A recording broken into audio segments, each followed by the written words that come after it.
Il existe 9 types d'alopécie féminine. Dans la précédente vidéo, je t'en ai expliqué 5. Donc si tu ne l'as pas encore regardé, je t'invite à cliquer sur le lien juste en haut pour regarder la première vidéo. Alors, pourquoi c'est important pour toi de connaître ton type d'alopécie? Puisque plus tu vas savoir pourquoi tes cheveux sont tombés et plus tu vas pouvoir choisir un traitement qui est adapté. Pourquoi c'est important? Parce que si jamais tu choisis un traitement qui est inadapté, eh ben, soit tu n'auras pas de résultat et dans le pire des cas, c'est que tu peux aggraver ton alopécie. D'accord? Transformer une alopécie lambda à une alopécie irréversible. Donc il faut vraiment faire très attention. Dans cette vidéo, je vais t'expliquer tout simplement les 4 derniers types d'alopécie pour que tu puisses savoir si tu en fais partie. Allez, c'est parti. Alors, le cas numéro 6, c'est tout simplement l'alopécie cicatricielle. Eh bien, l'alopécie cicatricielle, c'est lorsque tu as des cicatrices au niveau du cuir chevelu. Donc, pas des cicatrices superficielles, lorsque tu as une petite brûlure ou un petit truc et puis il y aura un peu de croûte et ça va tomber et que tes cheveux vont repousser. Je parle pas de ça, je parle des vraies cicatrices, c'est-à-dire, par exemple, je vais donner un exemple, moi, quand j'étais petite, je suis tombée, j'avais des perles dans les cheveux et ce qui s'est passé, c'est qu'il y a une des perles qui s'est malheureusement enfoncée dans mon cuir chevelu. Alors, pas totalement, je vous rassure, je suis pas allée aux urgences. Depuis, j'ai une cicatrice au milieu du crâne et ça fait que j'ai plus du tout de cheveux qui repoussent ici parce que la peau a été drastiquement endommagée. Il y a différents types d'alopécie cicatricielle. Il peut y avoir des alopécies cicatricielles dues aux produits chimiques, c'est-à-dire là je vais parler de défrisage, décoloration, coloration. Lorsqu'elles sont mal posées ou mal faites, eh bien ça peut drastiquement endommager la peau de ton cuir chevelu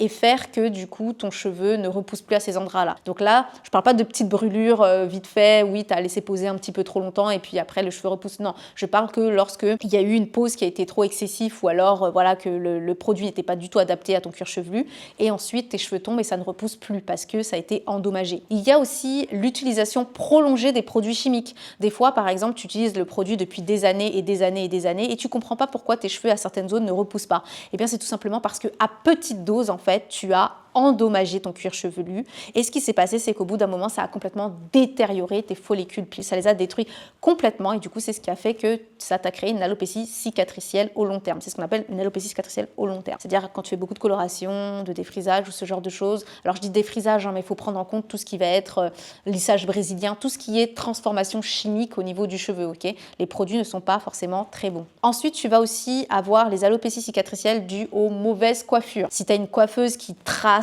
beaucoup trop fortement sur ton cuir chevelu ou qui serre beaucoup trop tes cheveux, il faut savoir que ça va pas faire que de l'alopécie de traction. Au long terme, ça va créer des alopécies cicatricielles, c'est-à-dire que ça va endommager fortement ton cuir chevelu, surtout si tu vois qu'il est souvent rouge ou enflammé après que tu te sois coiffé. Ça crée des micro-cicatrices plus profondes en fait. Et ce qui va se passer, c'est qu'au long terme, surtout si tu fais souvent la même coiffure, aux endroits où elle te coiffe, tu vas voir que tu n'as plus de cheveux qui repoussent. Pourquoi? Parce que à force qu'elle trace, qu'elle tire, qu'elle trace, qu'elle tire, ça fait pas que de la traction, ça crée des cicatrices, des micro-cicatrices qui vont par la suite endommager drastiquement tes bulbes pileux et faire en sorte que ça ne repousse plus. Okay, donc il faut vraiment faire attention, hein. Tu as différents cas d'alopécie, donc ça peut être des produits, comme je t'ai dit, brûlures, ça peut être mauvais traitement, donc il faut vraiment faire attention. On va passer tout de suite au cas numéro 7.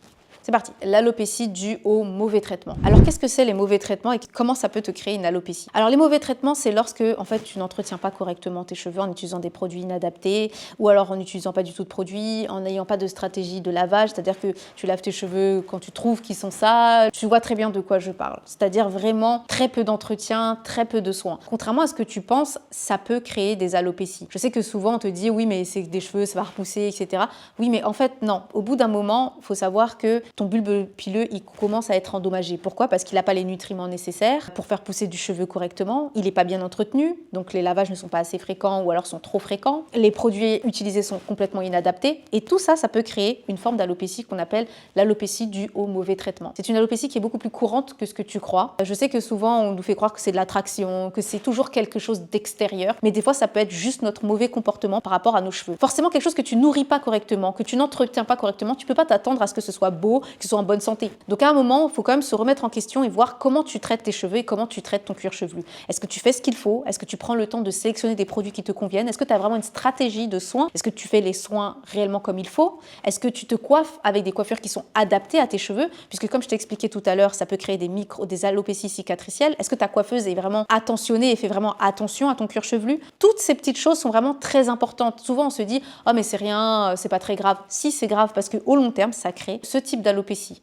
Et ce type d'alopécie, eh bien, il est très difficile à récupérer puisque souvent ce sont des alopécies qui sont irréversibles puisque le bulbe pileux a été beaucoup trop endommagés. Bien sûr, l'alopécie de traction rentre dans ce type d'alopécie. J'en parlerai pas durant cette vidéo. Pourquoi? Parce que l'alopécie de traction fait partie entièrement des alopécies. C'est une sous-catégorie de l'alopécie due au mauvais traitement. D'accord? Et l'alopécie de traction, c'est comme son nom l'indique, lorsque on ne sait pas se coiffer correctement. C'est-à-dire qu'on n'a pas les bonnes manipulations. Soit on serre trop les cheveux, soit on fait trop souvent la même coiffure. Donc ce sont toujours les mêmes cheveux qui sont sollicités et donc fragilisés. Et par la suite, ils finissent par casser ou tomber.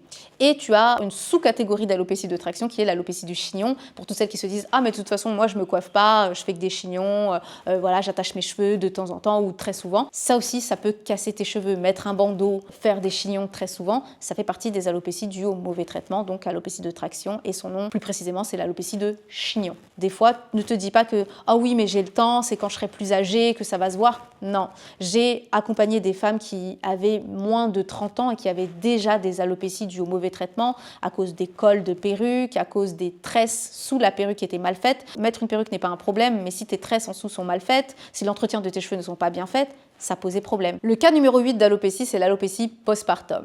Alors, très souvent, vous vous dites bah, c'est un des cas les plus fréquents, alors que pas du tout. Il faut savoir que ce n'est pas toutes les femmes qui ont de l'alopécie postpartum. Ce n'est pas non plus un cas rare, mais ce n'est pas toutes les femmes.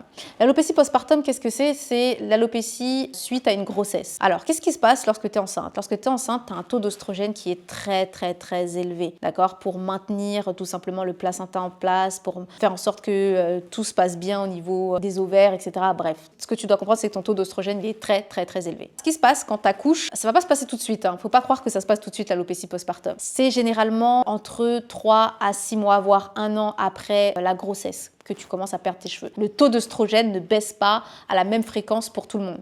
Il y a des personnes pour qui le taux d'oestrogène va baisser d'un coup et donc elles vont le voir après les 3 premiers mois qu'elles ont de la chute de cheveux.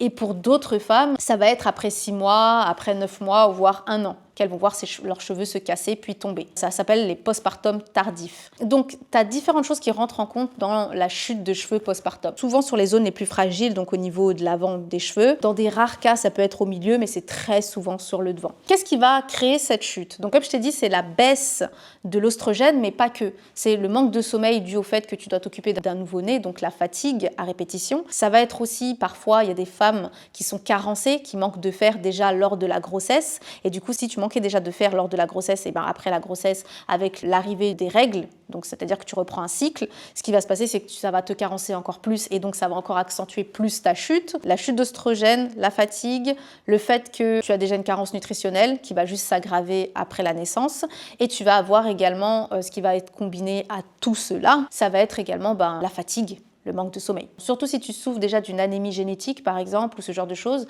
surveille vraiment bien, non seulement pendant ta grossesse, mais aussi après ta grossesse. Pas que tes cheveux, je veux dire ton alimentation en interne, etc. Le cas d'alopécie numéro 9, l'alopécie médicamenteuse. L'alopécie médicamenteuse, comme son nom l'indique, c'est lorsque tu prends un traitement qui va arrêter ta fonction capillaire ou qui va drastiquement diminuer ta fonction capillaire. C'est généralement le cas, par exemple, quand on fait de la chimiothérapie ou quand on prend des traitements qui ressemblent à la chimiothérapie. Ou alors tu as aussi des traitements pour l'hypertension qui vont créer de la chute de cheveux. Tu as des traitements lourds par exemple pour les reins ou pour certains organes vitaux qu'on prescrit à certaines personnes et qui font de la chute de cheveux. Tu as aussi par exemple, ne serait-ce que pour la thyroïde, il y a certains comprimés pour la thyroïde, enfin traitements pour la thyroïde qui font chuter drastiquement les cheveux. Je ne peux pas te dire que ça ne va pas repousser comme je pourrais te dire que ça va repousser, ça va dépendre de ton traitement, de la durée du traitement, de quel type de pathologie aussi pour le traitement, par exemple l'hypertension, dès que tu arrêtes, ça repousse par exemple. Donc ça va dépendre de plein de choses. Donc voilà, si tu vois que tu prends un traitement et que tu as de la chute de cheveux, moi ce que je te recommande c'est d'en parler à ton médecin traitant pour voir avec lui s'il n'y a pas moyen de changer ton traitement ou de prendre un autre traitement en parallèle pour pouvoir contrer les effets sur tes cheveux et éviter justement que ça devienne irréversible par la suite, surtout si c'est un traitement que tu vas devoir prendre à vie par exemple. Voilà ma diva, cette vidéo s'achève. Donc nous avons vu dans cette vidéo l'alopécie cicatricielle, l'alopécie due au mauvais traitement, l'alopécie médicamenteuse et l'alopécie postpartum. Si tu veux en savoir plus sur ton alopécie ou savoir comment combler tes zones dégarnies de manière durable, je t'invite à t'inscrire à l'atelier de ce dimanche, 18 h heure de Paris, pour savoir comment combler tes zones dégarnies. Donc c'est l'atelier Renaissance capillaire. Donc clique sur le lien qui s'affiche dans la description pour t'inscrire à cet atelier. Je te fais plein de gros bisous et comme d'habitude, touche pas à mes cheveux.